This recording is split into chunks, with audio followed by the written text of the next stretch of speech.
Hello, Dog TV. Your host, Joe Myers, is back with another Dog TV Chats. I want to thank you all for joining us. We have an incredible guest today. And then tomorrow, we're going to do a little different. You might have all been reading about or hearing about a pug in North Carolina who was diagnosed with COVID-19. We want to bring you the most up-to-date information.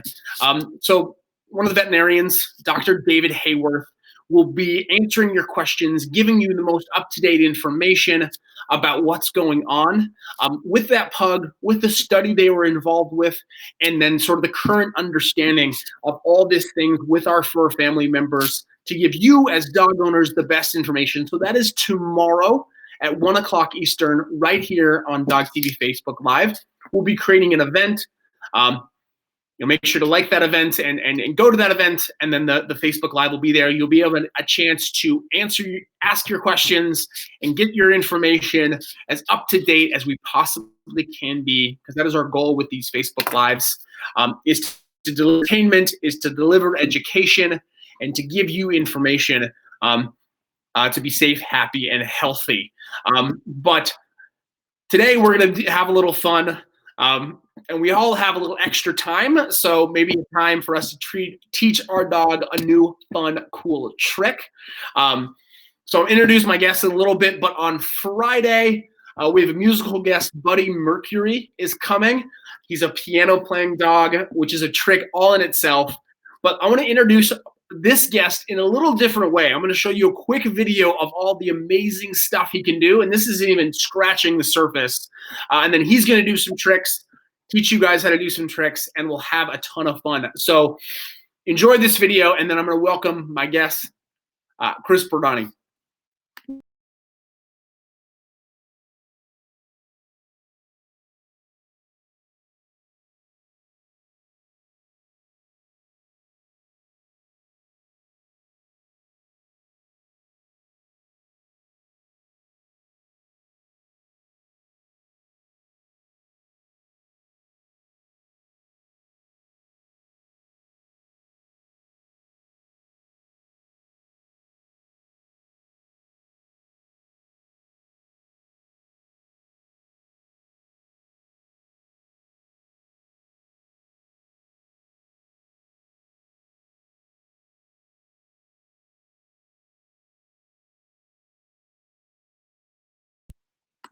Absolutely incredible work.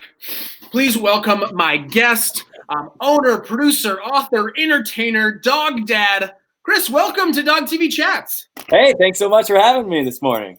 Oh, Should I say? I'm still in California time, so.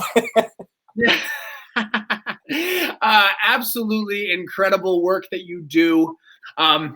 Absolutely, it's stunning the work you do with your dogs. How long have you been a master trainer and then the founder of Stunt Dog Productions? Well, actually, I've been training dogs since 1996, and I started my show in 1999 as a part-time, kind of a hobby at first, and then it turned into a full-time career in 2001, where I quit my IT job, sold my house, bought an RV, and hit the road.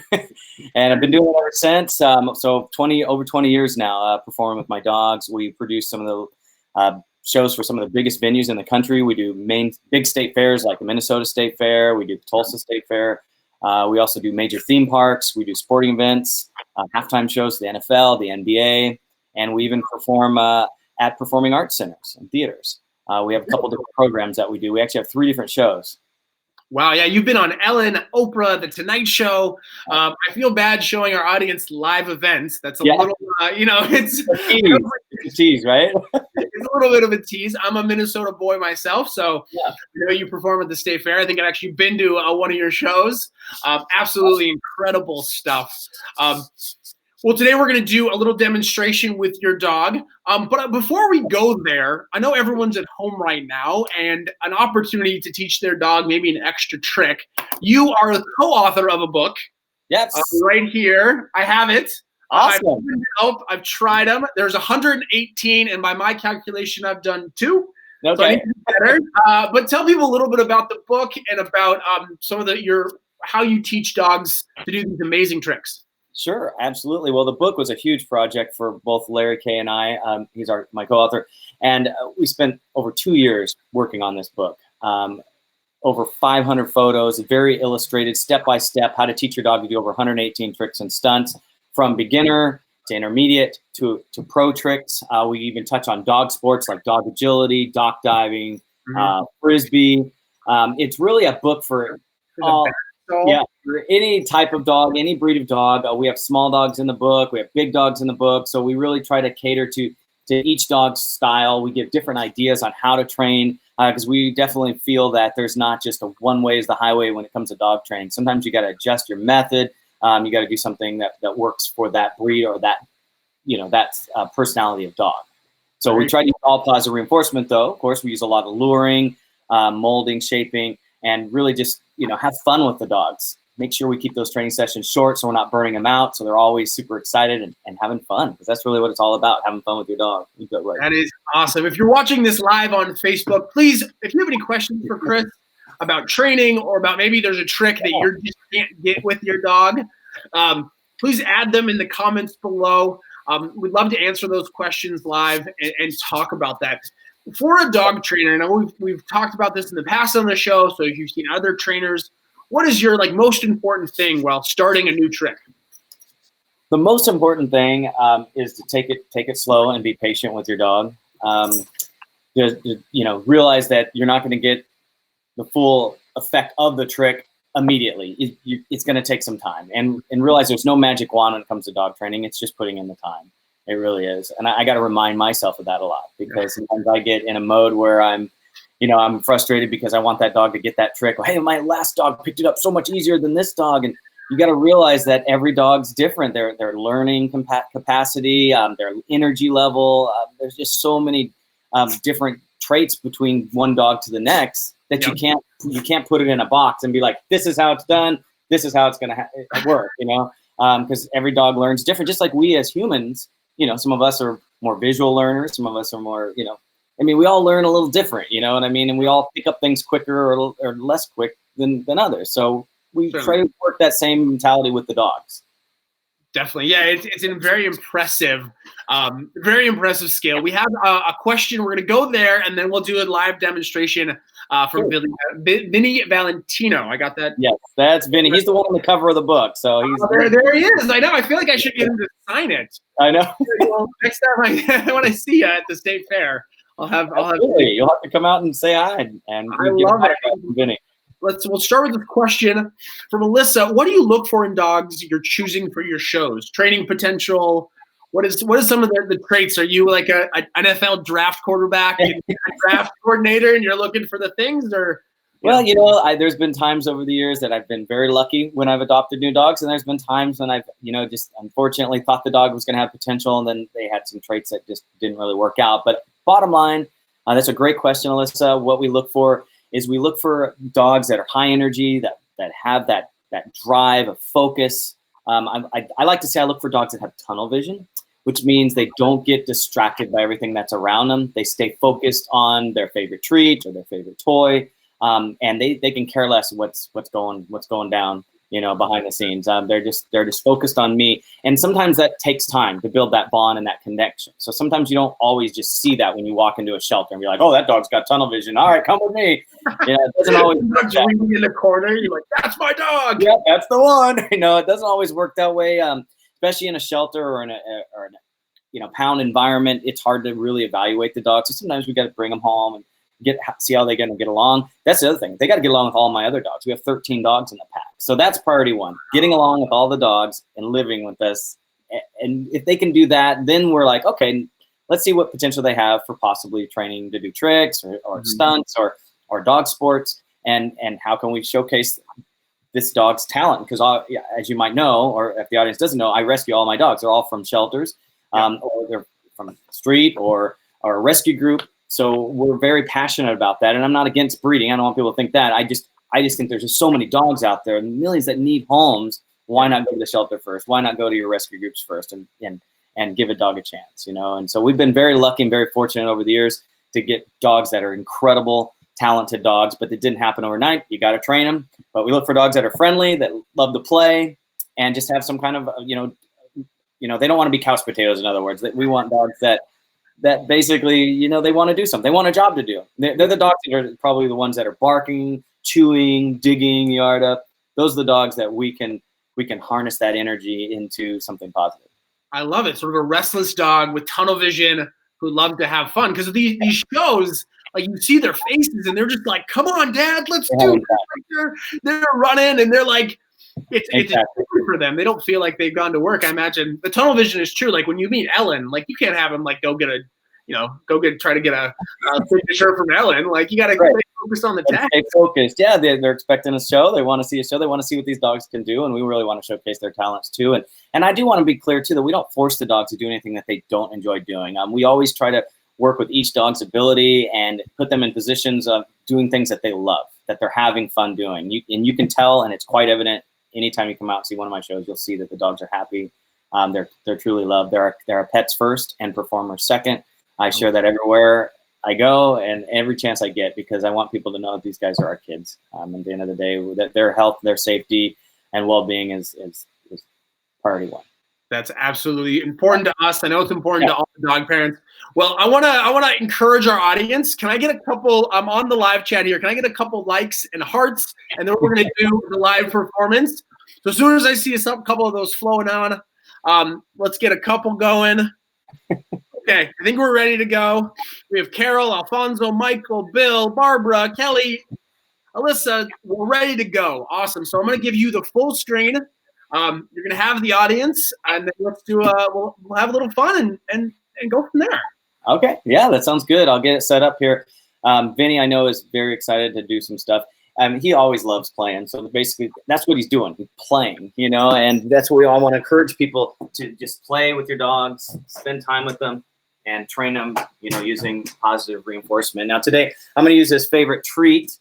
I don't know if you can see this area here. I'm going to try to give a little. I'm going to have to go back a little bit here so you guys can kind of see me over here. I'm going to bring the camera down just a little bit more, and maybe we can see if we can get Vinny doing some cool stuff today. All right, Vinny, can you circle? Circle, buddy. Circle. Yeah, let's circle. Yeah, circle, turn. Yeah, this one here is called the Foot Tease.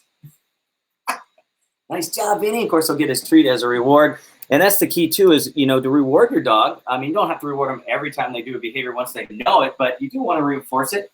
And, for example, like Vinny here hasn't done that trick in a little while, so I'm going to reinforce it. Sorry, I don't got a lot of space here. I'm going to try to bring this camera up a little bit better so you can see. All right, there we go. Perfect, right there, Vinny. Stay back up, Vinny, on the back. Yeah, excellent. Right here. Perfect, buddy. Sit. Yeah, pretty. Oh, I got to squat real low so the camera. All right, pretty. Yes, nice job, Vinny. Very good, boy. How about some hoops? Hoops. Yes. Come right. Sit, pretty boy. Give me a hug. Yes. Excellent. So right there, I didn't reward him after a few tricks, but we use a lot of luring when we're training the dogs to do a lot of fun things. So I'll have treats in both hands at first for like when I'm luring, like through the legs. I'll have Vinny go through legs, follow the treats, and he'll get his treats as a reward. Pretty soon I can fade out those treats and fade in what we like to call an air cookie, which pretty much is nothing in the hand, and just luring him with my hand and then get his reward. Excellent job, Vinny. Another fun one I love to share is the say your prayers. At first, you got to teach your dog to perch. So at first, we'll teach them to perch up onto the couch or on a sofa, and then we can get them perching up onto our leg or up on our arms at first as well. Up on the arm is actually a really good way to do it. And then you can try to lure their head down underneath your arm. Get them to say their prayers. Pretty soon, once they get comfortable doing it on the arm, you can switch to the knee. Then you right over here and say your prayers. Say your prayers. And that's how I'm going to say it. Yes. Excellent. Good job, Vinny. Way to go, buddy. Vinny can also dance. Can you do a little dancing? Yeah. Excellent dancing this morning. Excellent dancing. Yeah. Excellent. Yeah. Nice job, buddy. In the arms, yeah. And in the arms, yes. Sorry, I don't got a lot of space here in my office, but there's a few tricks for Vinny, a little bit of information on how we train. Again, just being positive and luring and trying to encourage them to That was absolutely incredible. Give some hearts and love for Chris and Vinny, mostly for Vinny, of course. But that was, I love what you said, the air cookie. I think we all need to eat more air cookies. I know, especially when we're at home so much nowadays, right? Yeah. Comment below if you need to eat an air cookie during this season right now. I know I certainly do. The air cookie diet. That was so cool. I love the you sort of drew him in and then sort of tethering him in, and then you can just remove that, and he's like, oh, I get eventually, and then you sort of just reinforced. And and at first you give him the treat right away, and then and then afterwards you give them, after they do it once, then you give them, then the next time maybe after they do it 2 times or 3 times. You're building that duration basically. So just one step at a time, and eventually they'll understand what you're saying, man. These dogs are so smart. Some people like to say that they're as smart as a 2-year-old child, and sometimes I do believe it in a lot of different ways. I've heard that as well. Like sort of this perpetual, like they can respond, they can be incredible. It's awesome. So we have some amazing. Those were incredible. I agree completely. A little love from Melissa. So that was amazing. That was. Yeah, that's just a scratch on the surface of what Vinny can do. This guy knows so many tricks, and some of his favorite things to do are dog sports. So he's really into frisbee and into agility. So he does the weaves, he does racing in our show, he does all the obstacles, and of course does a lot of frisbee stunts. He's one of my top frisbee dogs right now too. That's how I kind of got started training dogs. I wanted a dog to catch a frisbee. I don't know if you know that about me, Joe, but I thought that would be the coolest thing if I could get a dog to catch a frisbee. I saw him doing it on a commercial, a dog catching one, and I'm like, I want a dog that could do that. And had no dogs at the time. I was working an IT job, commuting an hour a day, and adopted this cute little puppy that changed my life. He became a national champion like 3 years later after I adopted him, and he was incredible. And I used to say back then he taught me everything I knew because I had no idea what I was doing when it came to dog training. Me and him just had such a connection and bond. We played and worked together all the time, and it's like he understood me. It's like he understood English. I mean, it was like, all right, dude, this is what you're going to do. You're going to jump off my knee into the air, and you're going to catch a frisbee, and then you're going to do it again and jump in my arms. And he just kind of did it. It was just, I say it like that, but it wasn't. I was just doing the right things by accident, I guess you could say, or just by trial and error. Yep. Sometimes it's just a matter of doing. If you don't try, then you're not going to get anywhere, right? So I mean, encourage people to try, just start working it, and your dog might not learn exactly how, page 101 says, but there's might be some alternate options on how you can get your dog to do it. It's going to give you lots of ideas on how you can train your dog to do whatever it is you want to train them. I love it. I love how that one dog sets you on a trajectory to be a master trainer. I think you would have ended up on Ellen. With your IT skills, potentially. Yeah, I know, right? I doubt it. Who would have guessed? Well, we do have another question. We'll go to the questions. Yeah. What about their health? I'm sure they're doing more than most things, than most dogs, monitoring their health. I assume, they're taking cold baths just like NBA players. And what do you got going on in that department? They're little athletes, absolutely. And we do take great care in their physical well-being. We do give them supplements. They're getting glucosamine on a daily basis. We have vitamins that we give them on a daily basis. We also feed them really good dog food. We've been feeding Lucy Pet's Formula for Life for a few years now. We're strong believers in it. But supplements are great, but the key is to watch their exercise and activity and what you're doing with them, and be cautious on the performance surface or the training surface that you're working on. Make sure it's free of potholes and debris. I mean, those are over the years that any of the little injuries that we might have had have been out of our control because of environment. For example, I was playing frisbee with a dog at the Iowa State Fair one year, and the dog ran out to catch a frisbee and broke a toe. And how did that happen? Never happened before. And weird, like how he comes back limping, like what happened to him? Like he slid to catch the frisbee. Like that's normal. Dogs do that. My dogs do this all the time. When we go back and look at it, and underneath the grass, they put sod down at one point, and the sod had little, it was kind of like plastic, like checkerboard plastic underneath of it, like an under barrier, I guess. So it helps put the sod down. Well, that barrier, the grass eroded and the dirt eroded and the barrier came up. So when he slid, his toe caught that plastic, and we didn't even know it was under there, and it was out in the field somewhere.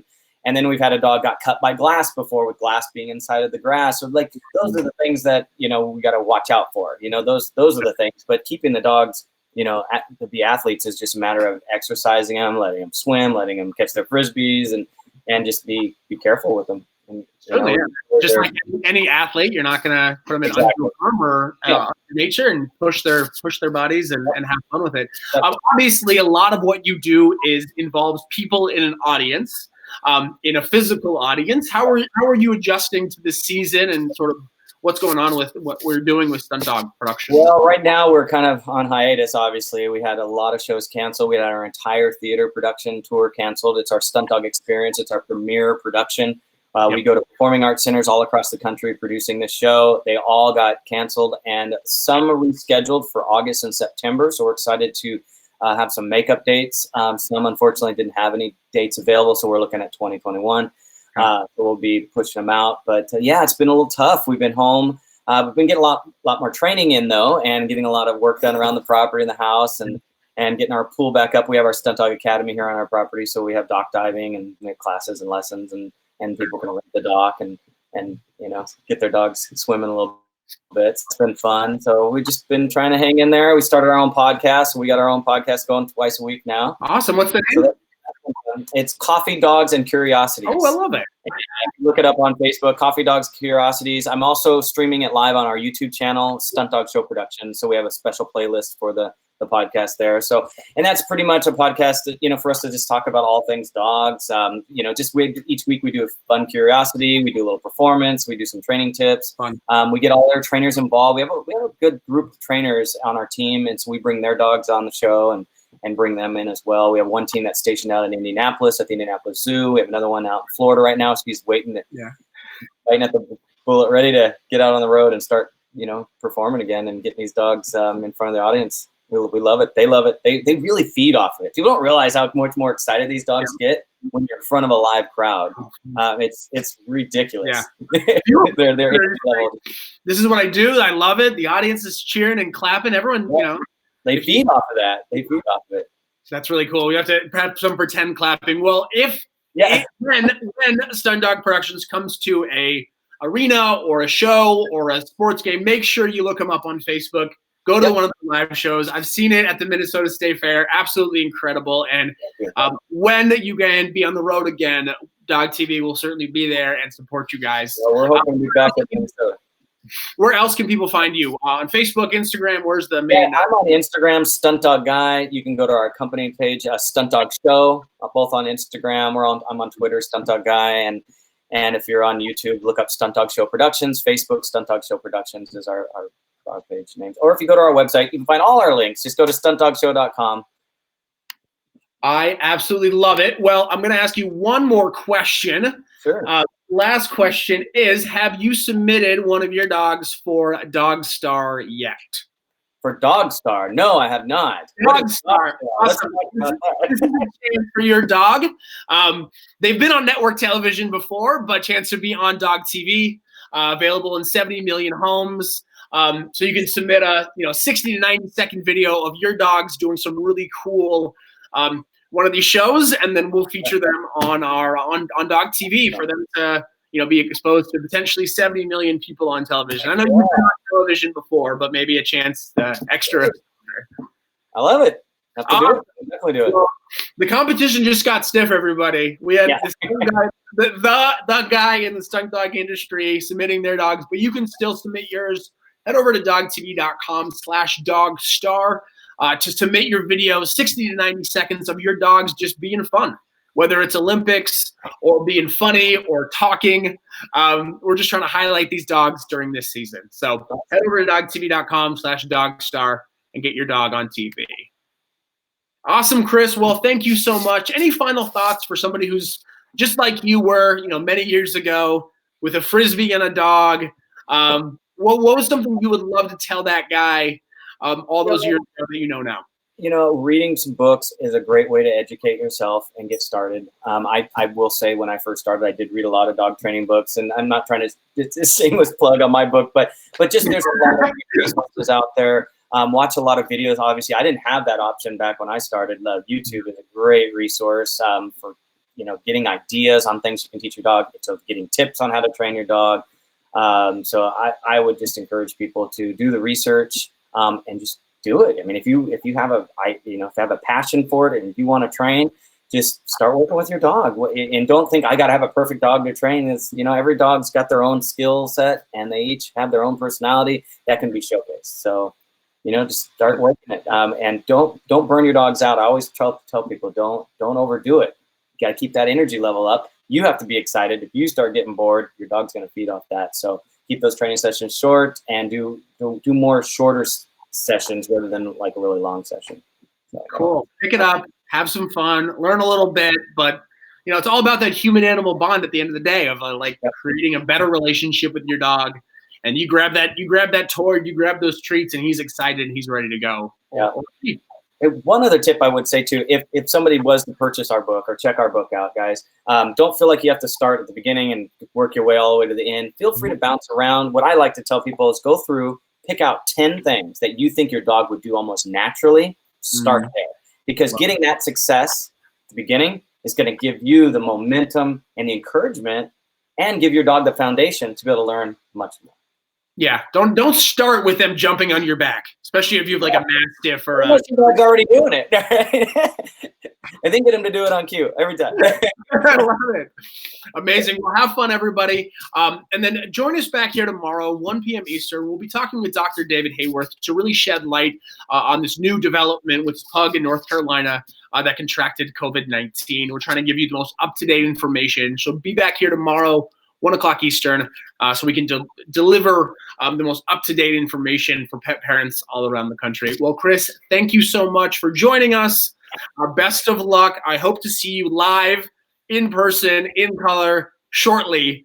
Let's get to Minnesota State Fair. We'll be there. We'll be there, guys. We'll be there. Well, Chris, have best of luck. All the best. I'll check out your podcast and check you out on YouTube. Some amazing videos. Thanks, Joe. I appreciate it. Awesome. Thank you, guys, everybody. We'll see you tomorrow. Have a wonderful day. Stay healthy. Talk soon.